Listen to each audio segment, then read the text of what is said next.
لوگوں کا کہنا ہے کہ اس پتھر کے اوپر جو نشان ہیں یہ رسول اللہ صلی اللہ علیہ وسلم کے لہو مبارک کے ہیں۔ تو آج میں سفر کروں گا طائف کی طرف اور جانوں گا اس کے بارے میں مزید۔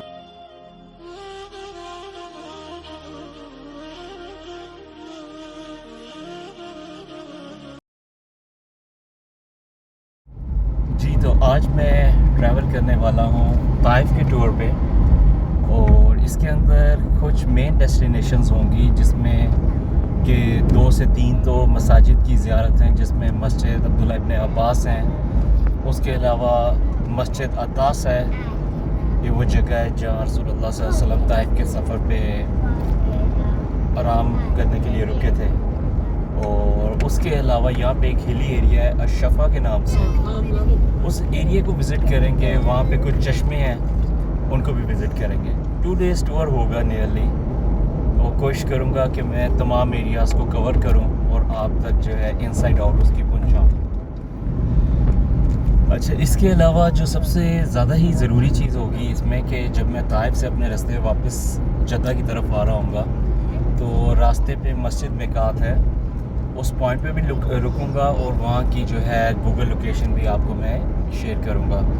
تاکہ وہ سب لوگ جو عمرے یا حج کے لیے ٹریول کر رہے ہیں وہ اس جگہ پہ رک کے احرام باندھیں اور ایک اور عمرے کی نیت یہاں سے کر سکیں۔ اس ٹرپ کے لیے میں کچھ زیادہ ایکسائٹیڈ اس وجہ سے بھی ہوں کہ it's now summer in Jeddah and Mecca, لیکن ایز سون ایز ہم شفا پہنچیں گے اور طائف ریجن میں پہنچیں گے تو ٹمپریچر جو ہے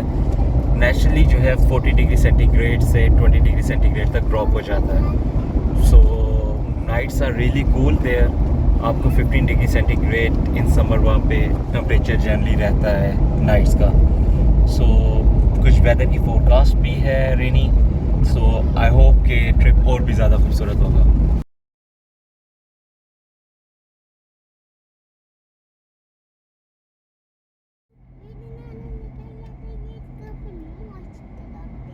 غزوہ احد کا دن مسلمانوں کے لیے ایک بہت ہی مشکل دن تھا۔ اس پہ رسول اللہ صلی اللہ علیہ وسلم کے دندان مبارک بھی شہید ہوئے تھے، اور حضرت حمزہ رضی اللہ عنہ جو کہ رسول اللہ صلی اللہ علیہ وسلم کے چچا تھے وہ بھی شہید ہوئے تھے۔ وہ ایک بہت مشکل دن تھا۔ جب حضرت عائشہ رضی اللہ عنہ نے رسول اللہ صلی اللہ علیہ وسلم سے پوچھا کہ کیا آپ کی زندگی میں کوئی دن احد کے دن سے بھی زیادہ سخت تھا، تو جی ہاں، انہوں نے جواب دیا، اور وہ جواب تھا اس طائف کے سفر کے بارے میں۔ چلے آئیں اور اس سفر کے بارے میں مزید جانتے ہیں۔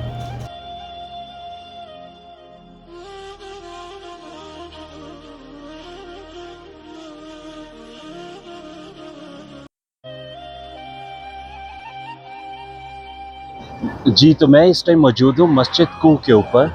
اور یہ مسجد بہت ہی تاریخی اہمیت کی حامل ہے، اور اس مسجد کے اندر ایک پتھر بھی ہے جس کے بارے میں کہا جاتا ہے کہ شاید وہ جو نشان اس کے اوپر لگے ہوئے ہیں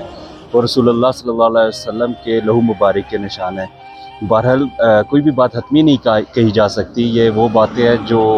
چلتی آ رہی ہیں۔ اس کے علاوہ یہ مسجد جو ہے اس کے بارے میں ایک بات بھی اور بھی کہی جاتی ہے کہ یہ وہ مقام ہے جہاں رسول اللہ صلی اللہ علیہ وسلم جب طائف کے سفر میں آئے اور وہ زخمی حالت میں تھے تو وہ اس جگہ پہ رکے تھے۔ تو چلے آئیں میں آپ کو وزٹ کراتا ہوں اس مسجد کے اندر سے۔ اس کے اندر محراب بھی بنے ہوئے ہیں، اندر بھی اور باہر بھی صحن میں، اور اس کے علاوہ جو وہ پتھر جس کا میں نے ذکر کیا وہ پتھر بھی آپ کو میں دکھاؤں گا۔ مکہ میں رسول اللہ صلی اللہ علیہ وسلم کی سب سے زیادہ پروٹیکشن ان کے چچا حضرت ابو طالب کی طرف سے ہوتی تھی، اور ان کی وائف حضرت خدیجہ رضی اللہ عنہ۔ لیکن جس ٹائم ان دونوں کی وفات ہو گئی تو اس کے بعد مکہ میں رسول اللہ صلی اللہ علیہ وسلم کے لیے رہنا کافی مشکل ہو گیا، اور یہی وجہ تھی کہ وہ اپنا پیغام پہنچانے کے لیے طائف تک پہنچے۔ مکہ میں قریش تھے اور طائف میں ثقیف کا قبیلہ تھا جو کہ عرب کا شاید دوسرا سب سے بڑا قبیلہ تھا۔ رسول اللہ صلی اللہ علیہ وسلم یہاں پہ تقریباً 10 دن تک ان کے کافی سرداروں کے ساتھ ایک دوسرے کے بعد ملاقات کرتے رہے اور ان کو اسلام کی دعوت دیتے رہے، لیکن وہ لوگ اللات کو مانتے تھے، اور وہ چاہتے تھے کہ رسول اللہ صلی اللہ علیہ وسلم اگر اپنے دین کے اندر اللات کو کوئی ایک مقام دے دیں تو وہ ان کے دین کو مان لیں گے۔ وہاں کے سردار بہت ہی زیادہ بدتمیز تھے، اور انہوں نے رسول اللہ صلی اللہ علیہ وسلم کے ساتھ بہت برا سلوک کیا، جیسے کہ ان میں سے ایک سردار نے کہا کہ کیا خدا کو صرف تم ہی ملے تھے